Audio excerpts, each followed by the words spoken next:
how bright that is. Yeah, see how old I am? Well, you've said that a dozen times. I can't get over how awful. You're proud of it. Okay, I want to ask you some questions, Mother. Tell me a little bit about when I was born. Well, can't you I tell can't me? remember when I was born. Can't you tell me? No. You said something one time about you kept me warm in the oven. Well, tell me that story. Well. I don't remember that. Huh? Or was that Lloyd? No, it was you. You was born 20 minutes before the doctor got there. And my mother was afraid to cut the cord. And so she just let you lay there. And I said, it sounds to me like that baby's choking. And Mother unwrapped the umbilical cord twice from around your neck. And then about that, well, Dad was so excited. He could see way down the street from the bedroom window, and he was just so excited. And the doctor got there 20 minutes after you was born, and so it was June, but it was cool. We had a cold stove, cold kitchen range, and the doctor wrapped you in a blanket. And, you know, it wasn't hot in the oven. He stuck you in there till he could take care of me, and then went back and washed you and took care of you. And Dad went in and looked at you there in the oven, and your head was so mashed flat. And I guess he didn't want to worry me, and he says, have you ever seen newborn babies, how their head is all out of shape? And I said, no. Well, he says, the baby's is all out of shape, but it'll be all right. And so then Mother took you and washed you and bathed you. And I don't know. Well, you was born in Payette, Idaho. Your mother was she there when I was born then? Uh-huh, yeah. Your grandmother was there, and Grandpa was working up in around Payette, up in Roberts. Wasn't that where it was? Where was it? Robinette. Robinette. It's a fruit country up there. And he was working on the Carpenter Railroad at that time. And, oh, he was pleased when he came down. It was a boy, and we named him David. He was real thrilled about that because that was his father's name and his brother's name. And he was real thrilled about it. And then to have a grandson, which he'd never had any sons, so he was thrilled over that. Turn it off.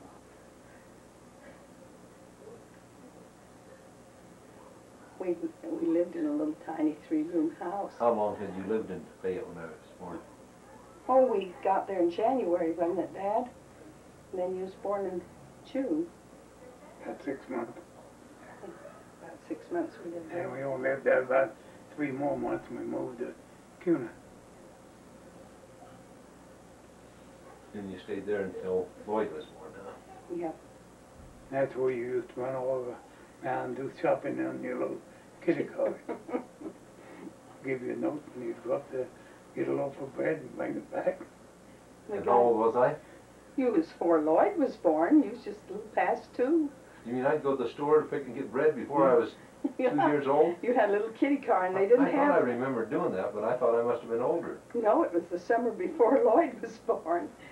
And then the storekeeper, he'd always give you a sucker every time you'd go up there. So he was real anxious to go.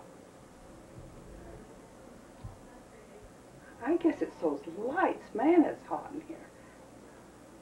You're just nervous, that's all that matters. It's not so hot in here. Turn it off. What'd you say? I say, don't have it running all the time. You can't tell when that's running. No. You know, I got it running now so I can record the voices. Another thing you used to do then in Cuna, the neighbors, they all had those little red wagons. And you'd go up and get one, bring it down, your yard, and then you'd go up and get another. First thing you know, you'd have half a dozen of those little wagons. And Dad was so embarrassed. You'd have him just strung out. When you say Dad, you're Grandpa Jones, huh? No, this. Oh. Your dad. And he'd said, I've got to get that kid a red wagon. So he went to Boise and got you a red wagon, but it didn't stop anything. You had a bigger, longer train. Then he included yours in it. One night she was bringing Bye. Oh, We're going to come. Greg's mom's ready for us to eat. Turn it off, Daniel. I want to give her that picture. Up in Oh, that purse. well, I'm coming back over. Oh, tonight? Uh-huh, yeah. Okay. Okay. Bye-bye. You're not used to being in a movie store and being on the main feature of the prime time on television, huh? No. Prime time, 3 o'clock in the afternoon? No, that's not quite prime time. No, it's got to be around 6 or 7. It's prime time right now, because if you switched on the other channel, you'd have one of these fancy basketball games going on. I mean, not basketball, but Football. football. Let's see. Right now at 3:05. Thursday at 3 o'clock. Oh, no, there's no game on right now. 4:38 now. This what? 4:38. Oh, I got my watch running on stopwatch here. 4:31. No guns. Football highlights on Channel 7. Is that Channel 7 up here the same as BYU down Salt Lake? Yes, same one we get here. Okay, tell me about, well, you tell me your version about when Lloyd was born then. Well, Lloyd was born in Cuna at about, what, 11, 12 o'clock at night? Yeah, about 11 at night. And 11, 12 o'clock at night. And we had to have the doctor come clear from Nampa because there wasn't any doctor there in Cuna. And the night before he was born, Grandpa had had a tooth pulled. Well, Dad had had a tooth pulled. And he had got, the dentist had broken his jaw, and we didn't know it. But about, well, did you come home from work sick? Anyway, he was in such misery. He was just nearly going crazy with the pain, so I sent to have the doctor come from Cuna to see what was, from Nampa, to see what was his problem. And he said, well, he'd broken his jaw. He gave him some sleeping pills and settled him down. But I didn't show myself in the front part of the house because I was expecting Lloyd any time, and he wasn't going to deliver Lloyd, so I let my mother talk to the doctor, and I stayed hid. And then it was just a night or two after that that Lloyd was born.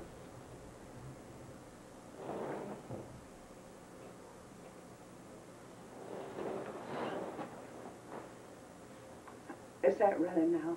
Oh, yeah. Oh, that makes me nervous. I don't want it to be running and not using it. Not using it. You like to save everything. I was never scotched like that. I can't waste anything. No, I think all the time. Where was Betty born at? Up to my mother's in Boise. Boise. In Boise. You were living there, or you were just No, staying? I just went up there to have the baby up there, and I guess we counted wrong, because it was a month. I was up to mother's a month before she was born. And so then Where were we living then? Orchard. We was living over to Orchard. 20 miles from there. Took the high chair up for Lloyd and all the equipment, you know. See, Lloyd was only 19 months old when Betty was born. So we had two babies. What was the address that your mother was living at that time, you remember? No, I don't. Mary took me up there not long ago. Well, in May when I was up there, she drove by the old house. They built on it and planted lawn and all. It looks real nice. Dad just built that house from practically nothing. But it's still there. How early do you remember, Mother, when you were little? How far back can you remember? What was the first thing you remember? Well, I don't know if I actually remember or not, but... Or whether you remember someone telling you about it, huh? Yeah, I don't know if I really remember it, or it was somebody telling me, you know. You were born in Creed, Colorado? Colorado. And then we moved to Canyon City, where my grandmother lived for a while. And then we moved to Cripple Creek. Dad worked in the mines there at Cripple Creek, Colorado. Then we Morgan Jones. Moved to Park City. And I can remember that we got there on Saturday, and Dad had rented a house right across the street from they only had the one ward there in Park City then, and we moved right across the street. Well, the next morning when all the people were starting to go to Sunday school, why, we all, Mother and I sat there by the window watching everybody go to church.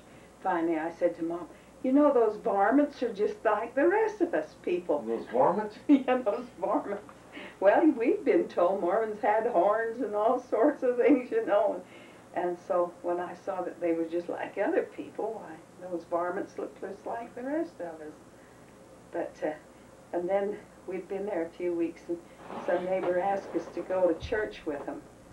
So we went to church, and they passed this sacrament in those days in a great big cup, a silver cup, with handles on each side. With wine in there. It was, and it was water.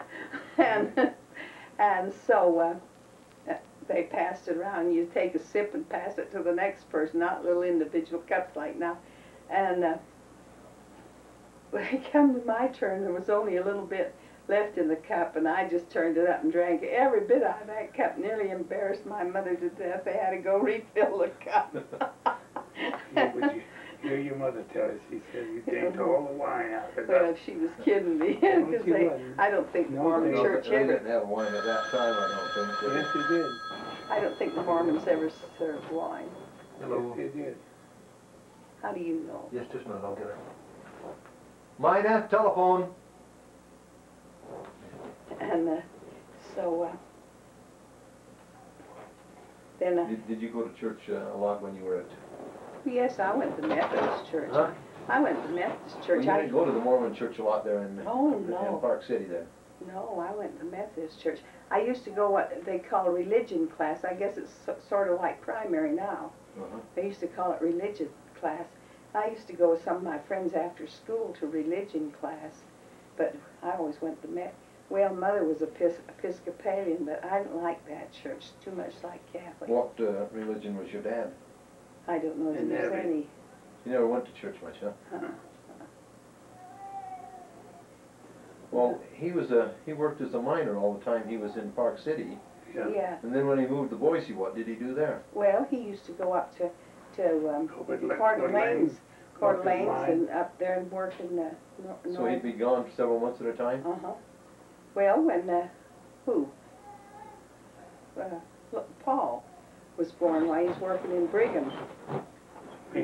Bingham, up in Bingham Canyon at the mines when Paul was born. He just went around from mines to mines. They just had that little house up there in Boise then, and then see, after my grandmother died, why, then they bought that little acreage. The only thing that I can remember really when Lloyd and I lived at Orchard was the horses, the wild horses coming in the water at the leaky water tank down there every day. We used to get a kick out of that.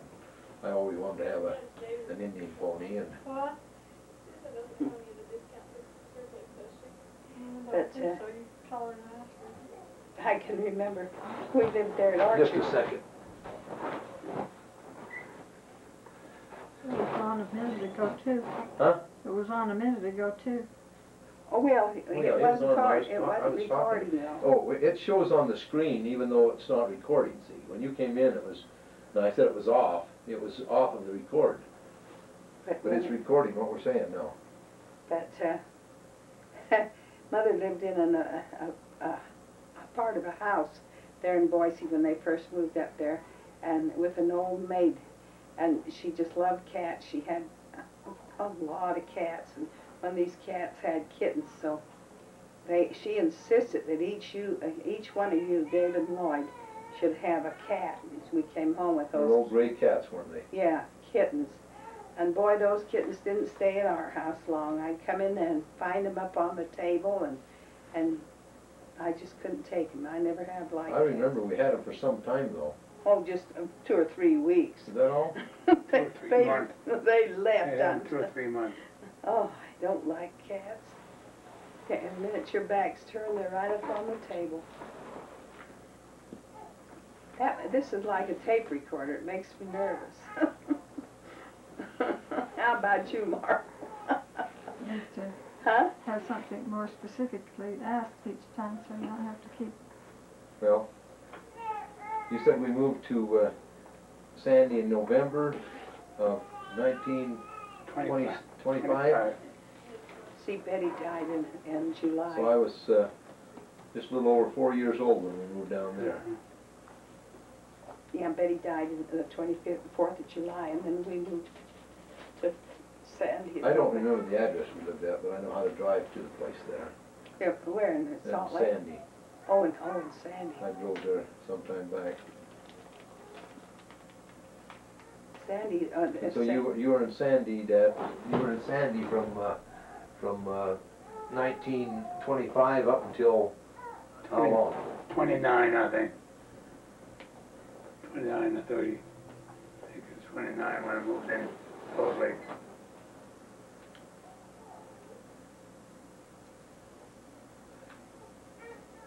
When did you remember first going to a Mormon church, Dad? When did what? When was the first time you remember going to a Mormon church? In Park City? No, I never went to any in Park City. Oh, just Mother that went there, huh? Oh, I went to the Methodist church in Park City. I don't know when you ever went to a Mormon church. I never. I did it Sandy. When we moved to Sandy, I went. Oh, yeah. And David, when we went to church at Sandy, he couldn't wait to get to pass the sacrament. He thought that would be such a big deal to pass the When I was only in the sacrament. first grade. Yeah, but you want to get to big enough to pass the sacrament. What was the year that you got laid off there at Sandy? We didn't get laid off. He Yes, just I transferred. did. Oh, did you? Yeah. Oh, yeah. I don't remember just as much, but about, I don't know, 27, I guess, 27 or 28. Why don't you tell me that story of what happened about the first time you read the Book of Mormon? Oh, about getting it out of that trunk. You got it on that tape. Yeah, I don't have any pictures with it, so tell it again. Yeah. When I was working at the depot at night from midnight to 8 in the morning, and they had this old trunk out there in the freight room. So I sat down around those round trunks, and I looked at it, and it wasn't glass or locked or anything, so I raised the lid up and looked in there, and there was a Book of Mormon, some other books in there, and so I took the Book of Mormon in there to my desk and was reading it. And they also had a lot of other stuff in the trunk. I had some binoculars and watches and different things. So I was reading this book, and older people, the agent there, and he had a nephew that was a night watchman, and he around the town there, and he'd make his rounds, and he'd come in and sit and talk to me, and I'd take telegrams, Western Union telegrams, go out and deliver and work the train, and while I'd go out and work the train, he'd get into these telegrams and read them. And not supposed to let anybody read the telegrams or put it out, you know. So he'd go around town telling different people what telegrams the different guys got. So quick as I learned they'd come back to me, I stopped him to come in. I said, you can't ever come in this office anymore. I said, you can come out in the waiting room if you want to. Stay out there, and I'll have a bar about that. But you can't ever come in this office again. So you've been digging in my telegrams and telling secrets of people's telegrams.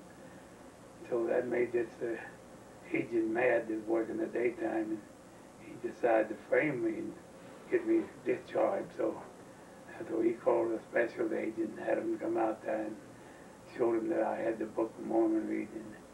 And so then this woman come and got the trunk.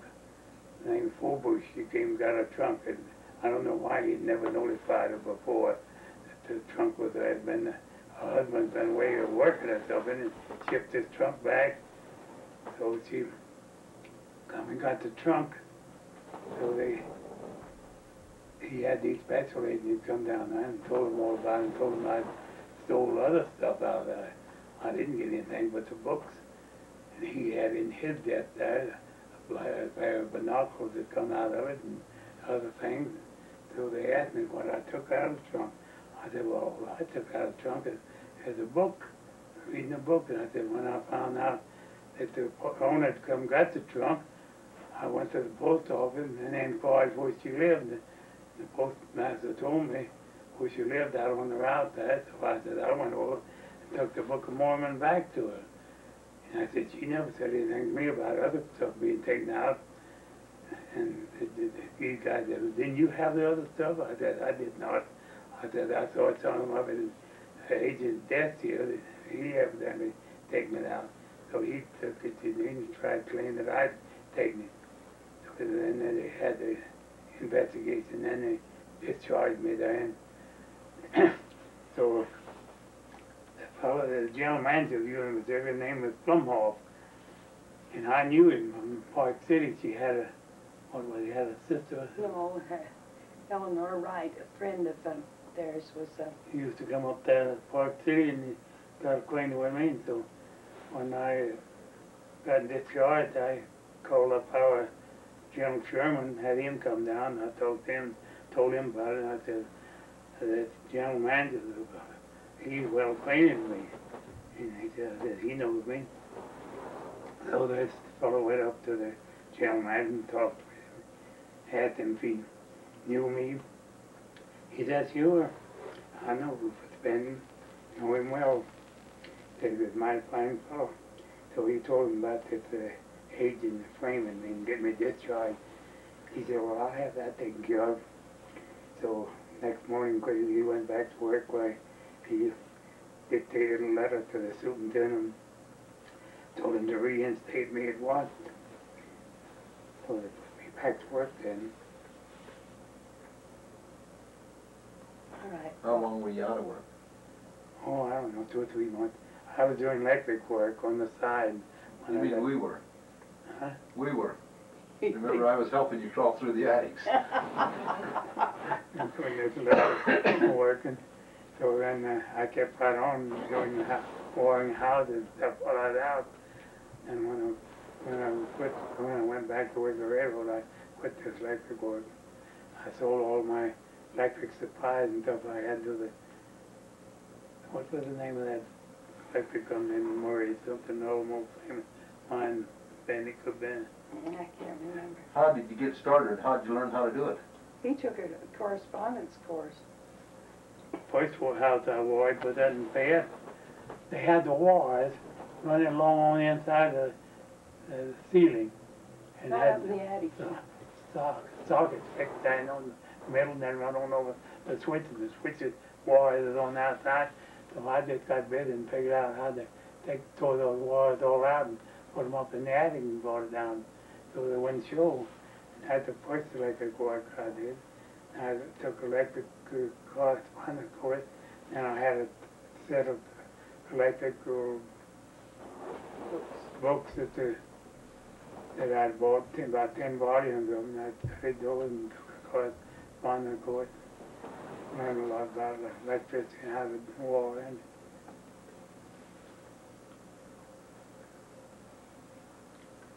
I remember when I was in school there, some of the things I remember, just those unusual things. I remember one time that you, in fact more than one time, you came up and took the pictures with your camera at school, and I don't remember what you did to help build that house that time in the school, but I remember the time that I didn't help it. no, you didn't, huh? Just our class, I guess, had a project of building a They built it out of orange crates.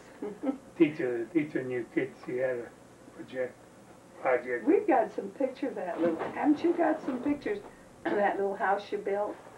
And then they had us save I've seen them, I don't know. They had a what?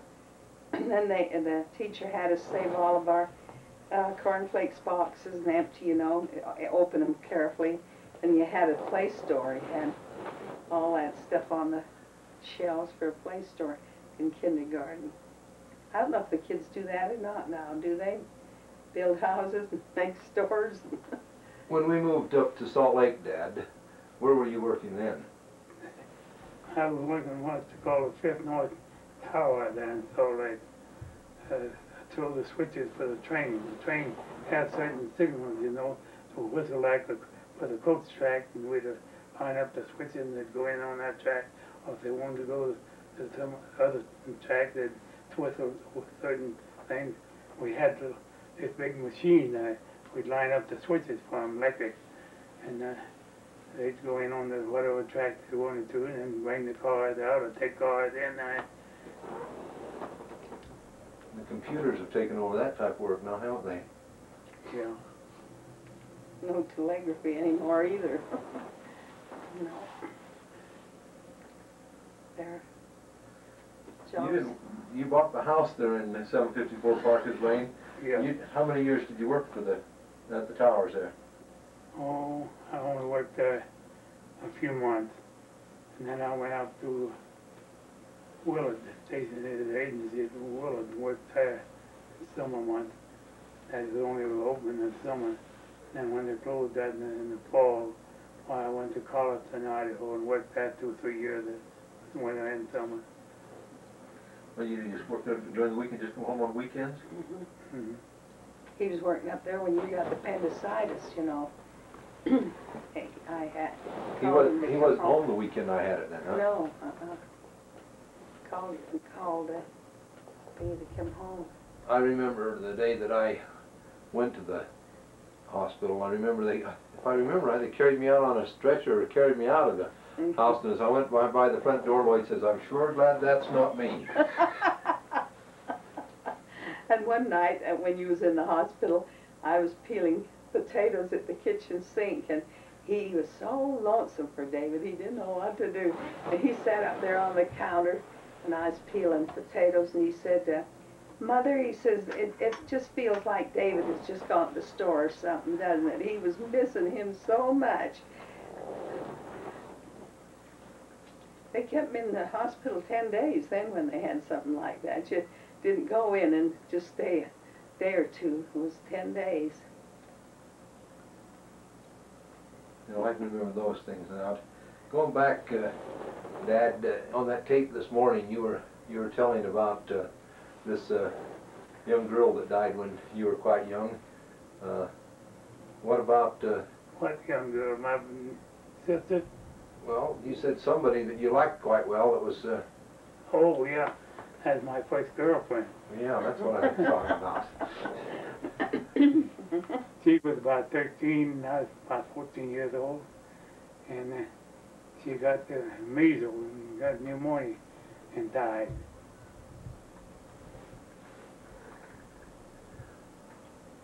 Her name was Irene Johnston.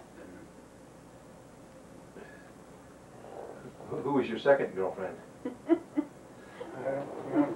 I told you on the tape there about the little divorce that was living in our house, and I went for a walk with her on Sunday, and I come home, and the kids and my brothers and sisters told me how her mother was crying because I took this girl for a walk. And I said, went and talked to her, I said, "Mother, what in the world are you crying because I took that girl for a walk?" "Well, I don't want you to get married." Said, "Your other brother got married and he's 17. Well, I said, "Well, I'm not going to get married. You're not going to marry a girl just because I went for a walk with her." See, Jesse, Dad's brother Jesse got married, and so did Floyd. They got married when they were 17. Who was your first boyfriend, Mother? Oh, I had a lot of secret passions, but I didn't really go much with the guys. My dad was awful strict. The biggest kick I got out of your mother, see, I was working at the depot, and there was a young kid that knew your mother, and he was hauling the groceries from the depot up to the stores, and he kept telling me about about his girlfriend, how good looking she was and all, and so I didn't know who he was talking about until after I met her and took her out, he come down to get the groceries the next morning. He said, "I see you was out with my girlfriend last night." "Your girlfriend?" He said, "You know I've been telling you about that girl, she's mine." And I said, "Well, okay." I said, "She's going, you can beat my time with her, that's okay. For me, I said, if I beat your time, it's got to be all right." I never had gone a step with him in my life, but his folks and my folks were pretty good friends, and so I guess And you know, last time I saw that poor guy, it was down in Phoenix. His sister lived down in Phoenix, and I went over to visit his sister, and he was down from Park City living there, and he was dying of cancer. He was the most pitiful sight. A short time after that, he died. You remember the circumstances when Dad proposed to you, Mother? No. You mean when she proposed to me? Okay, if you remember that, Dad. Didn't you know that the woman always proposes to the man, that the hear the man tell Yeah, it? the woman chases Didn't the you? man until the man catches her, huh? Yeah. That's what they say. You mean you don't remember? No. Huh? No. You can't? No, I can't remember. She doesn't want to remember. Too long. 61 years is too long to remember. Which church were you married in, Mother? We weren't. We were married at home. At home, huh? And by the Just not like your kids got wet. married by the Methodist. And what's there now, a condominium up in Park City? No, that house is still standing there. It is. Yeah. The house where... There was a minister. He was a minister from the Methodist church. He's a minister. He's the one that married it. And he came over to your house then, huh? Uh-huh. And that house is still there? Yeah. Last time Mary and I and Dad were up there. No, I guess Dad didn't go with me last time. Mary and I and Eleanor went up there. Yeah, the house is still there. You remember the address? No. They're on But 30th before. But the house that we lived in, the longest in Park City, there's a bunch of condominiums built on that ground. But this particular house where we were married is still there. Doesn't look like Park City used to look. And your sister was just about 10 years old when you were married then. Uh-huh. Who moved away from Park City first, you or Dad? I did. I mean, you didn't move away, your folks didn't move away until after you were married or before? After, oh well, we got married in June and they came up there that summer, didn't they? Yeah. And then they came back